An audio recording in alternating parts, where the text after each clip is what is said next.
Good morning, students.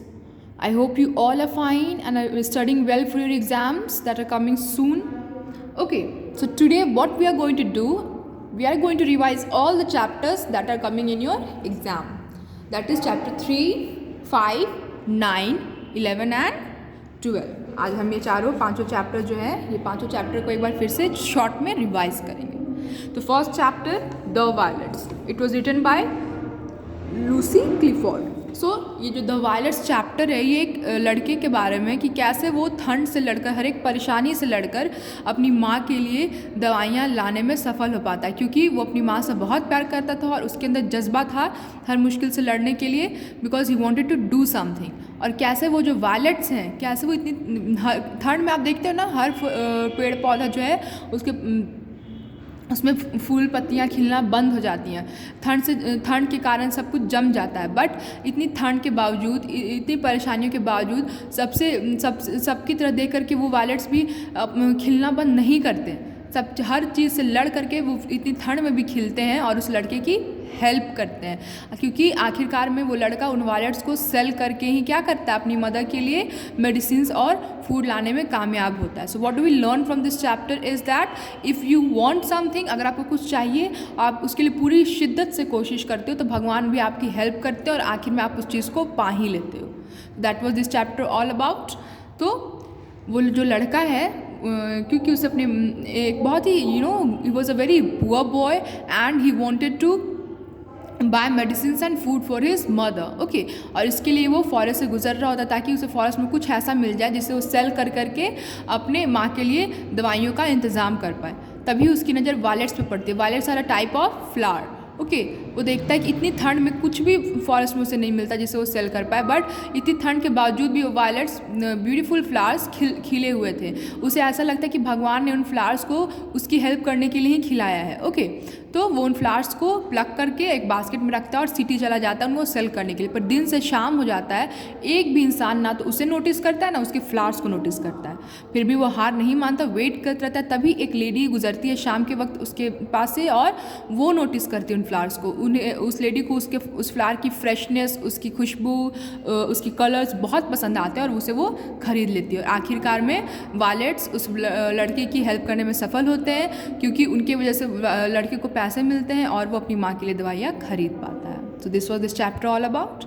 Now chapter 5, the special adventurer. This chapter is about a boy named Miles. बचपन से ही miles को planes उड़ाने का और माउंटेन क्लाइंबिंग करने का बहुत शौक था. Okay, he wanted to become a pilot and a mountain climber.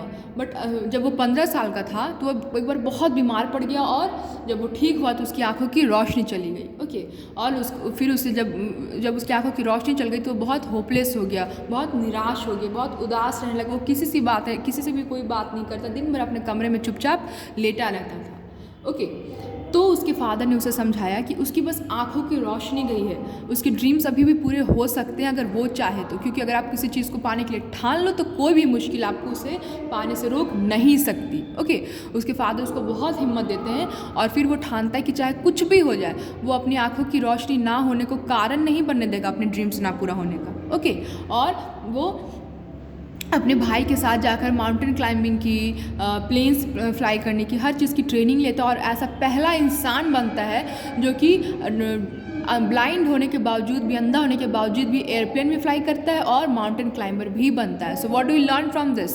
जब इतनी बड़ी मुश्किल भी माइल्स को अपने सपने पूरे करने से नहीं रोक पाई, क्योंकि उसके अंदर जज्बा था, उसके अंदर डेडिकेशन था अपने ड्रीम्स को पूरा करने की, तो आपको भी कोई भी मुश्किल अपने ड्रीम्स को पूरा करने से नहीं रोक सकती जब तक कि आप हार ना मानो. Okay, so this was this chapter all about and it's written by special adventure. किसने लिखा है? ओके, सो इसके ऑथर का नाम तो दिया हुआ नहीं है, but you have to remember Miles का पूरा नाम क्या था? Miles Hilton Barber. Okay, this was his whole name, so you should remember this. Now the next chapter, that is chapter 9, a unique invention. This is our next chapter. Let's see. So this chapter is a play about a scientist जो कि एक ऐसा unique device discover करता है जो कि sounds को remove कर सकता था. ओके, तो ये जो साउंड रिमूविंग डिवाइस था उसकी डिस्कवरी कैसे हुई, कौन किया उसको, ओके, और क्या होता है आगे इस चैप्टर में। चलिए let's once again revise it. So a scientist named Pablo Smith, उसने एक ऐसा डिवाइस डिस्कवर किया था जो कि साउंड को रिमूव कर सकता था, ओके, और उसके एक्सपेरिमेंट के लिए वो एक विलेज में आता है और विलेज हेड जो है सबको बताता है कि वो पैब्लो स्मिथ एक बहुत बड़े साइंटिस्ट है, उन्होंने एक ऐसा डिवाइस इन्वेंट किया है जो कि साउंड को रिमूव कर सकता है, ओके। तो जब वो पैब्लो स्मिथ विलेज में आता है और सबको बताने लगता है अपने डिवाइस के बारे में, तभी एक छोटा सा लड़का माइक वो उससे पूछता है कि वो कैसे कंफर्म बता सकता है कि वो उन्हीं साउंड को रिमूव करेगा जो कि डिस्टर्बिंग है, वो उन्हीं साउंड को रिमूव करेगा जो कि यूजलेस है। आप कैसे ये बता सकते हो? फॉर एग्जाम्पल, अगर लाइक बच्चे की आवाज़, रोने की आवाज़ डिस्टर्बिंग होती है, आप डिस्टर्ब होते हो, बट अगर बच्चे की रोने की आवाज़ सुनाई ही नहीं देगी तो कोई इसे चुप कैसे कराएगा, है ना। लाइक आप बोल सकते हो बिजली कड़कने की आवाज़ आपके लिए डिस्टर्बिंग हो सकती है, पर अगर हमें सुना ही नहीं देगा कि बिजली कड़क रही है तो हम अपने आप को प्रोटेक्ट कैसे करेंगे? हमें तो पता ही नहीं चलेगा कि बिजली कड़क रही है और हम बाहर निकल जाएंगे, हो सकता है बिजली हमारे ऊपर गिर जाए, यू कैन डाई, ओके। तो ज़रूरी नहीं है कि जो साउंड हमें यूजलेस लगे वो दूसरे के लिए भी यूजलेस हो।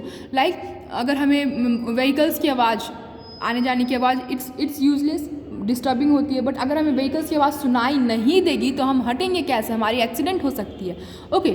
सो ये सब जब माइक पूछने लगता है कि कैसे वो इंश्योर करेगा, कैसे वो श्योरिटी दे सकते हैं कि जो साउंड है वो यूजलेस ही हो, ओके। इस पर पैब्लो स्मिथ को और विलेज हेड को दोनों को गुस्सा आ जाता है और वो उसे पनिश करते हैं कि पूरे गांव में एक्सपेरिमेंट होगी लेकिन माइक के घर के आसपास कोई एक्सपेरिमेंट होगी, माइक की आवाज़ को रिमूव नहीं किया जाएगा, उसको इस एक्सपेरिमेंट से बाहर रखा जाएगा एज अ पनिशमेंट, ओके।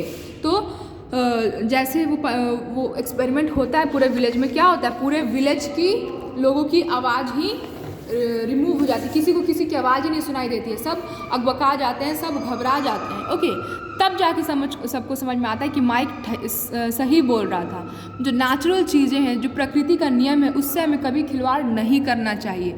आप टेक्नोलॉजी का यूज़ करिए, आप इन्वेंशंस का यूज़ करिए, बट इस प्रकृति को, इस नेचर को आगे बढ़ाने के लिए, ना कि उसके साथ छेड़छाड़ या खिलवाड़ करने के लिए, ओके।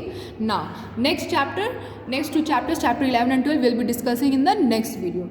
आज के लिए इतना काफ़ी है, आपको बस इन सारे तीनों चैप्टर्स को अच्छे से रिवाइज करना है, question answers, make sentences, back exercises, reading between the lines, word meanings, आप ये सब कुछ रिवाइज करोगे। Thank you.